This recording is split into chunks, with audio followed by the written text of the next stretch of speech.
உலக குடியிருப்பு தின நிகழ்வு ஜனாதிபதி அனுரகுமார திசாநாயக்க தலைமையில் அலரி மாளிகையில் இடம்பெற்றது. சொந்தமாக இருக்கு இடம் ஒரு அழகான வாழ்க்கை எனும் துணைப்பொருளின் கீழ் இந்நடவடிக்கை முன்னெடுக்கப்படுகிறது.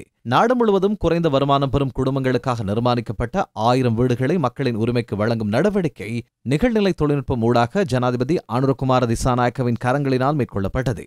4000க்கும் அதிகமான வறிய குடும்பங்களுக்கு வீடுகளை நிர்மாணித்துக் கொடுப்பதற்காக வீடமைப்பு அபிவிருத்தி அதிகார சபை இவ்வேலை திட்டத்தை முன்னெடுத்துள்ளது. இதேவேளை இந்திய அரசாங்கத்தின் உதவியின் கீழ் முன்னெடுக்க திட்டமிடப்பட்டுள்ள அம்பத்தலை நீர் விநியோக வேலை திட்டத்தை அடையாள நிமிர்த்தம் கையளிக்கும் நிகழ்வும் ஜனாதிபதியினால் முன்னெடுக்கப்பட்டது. வீட்டு உரிமை பத்திரம் வழங்க தாமதமாகியிருந்த 1000 பேருக்கு உரிமை பத்திரங்களை வழங்கும் வேலை திட்டத்தின் கீழ் 357 பேருக்கு உரிமை பத்திரங்கள் வழங்குதல், 1000 வறிய குடும்பங்களுக்கு தலா 10 லட்சம் ரூபாய் நிதி உதவி வழங்கும் வேலை திட்டத்தின் கீழ் 157 பேருக்கு காசோலை வழங்கும் வேலை திட்டமும் இங்கு இடம்பெற்றது.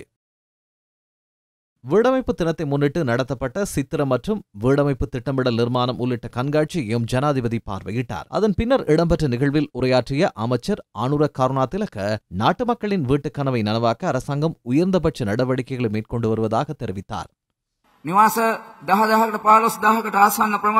10,000 முதல் 15,000 வரையிலான வீடுகளின் நிர்மாணப் பணிகளை இவ்வருடம் நாம் ஆரம்பித்துள்ளோம்.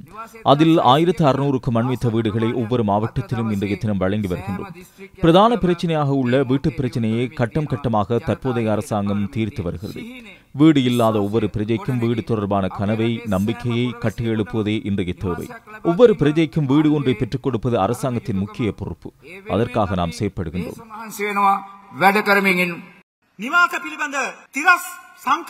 வீட்டு பிரச்சினைக்கு நிலையான எண்ணக்கருவின் ஊடாக தீர்வை தேடுவதற்கான காலம் உருவாகியுள்ளது. விவசாயம் மற்றும் தொழில்துறை அபிவிருத்திக்காக எமது நாட்டில் குறிப்பிடத்தக்க அளவு காணிகளை ஒதுக்க வேண்டிய தேவை எமக்கு உள்ளது. அதேபோல் காட்டு யானை வசிக்கும் பகுதிகளில் வாழ்கின்ற பிள்ளைகள் காலையில் பாடசாலைக்கு வரும்போது இடையில் யானை தாக்குதலுக்கு உள்ளான சம்பவங்கள் எல்லாம் பதிவாகியுள்ளன. எனவே அவ்வாறானவர்களை நகரை அண்மித்த பகுதிகளில் குடியமர்த்தி அங்கிருந்து அவர்களது விவசாய காணிகளை மையப்படுத்திய செயற்பாடுகளை எவ்வாறு முன்னெடுப்பது என்பது குறித்து சிந்திக்க வேண்டிய காலம் உருவாகியுள்ளது.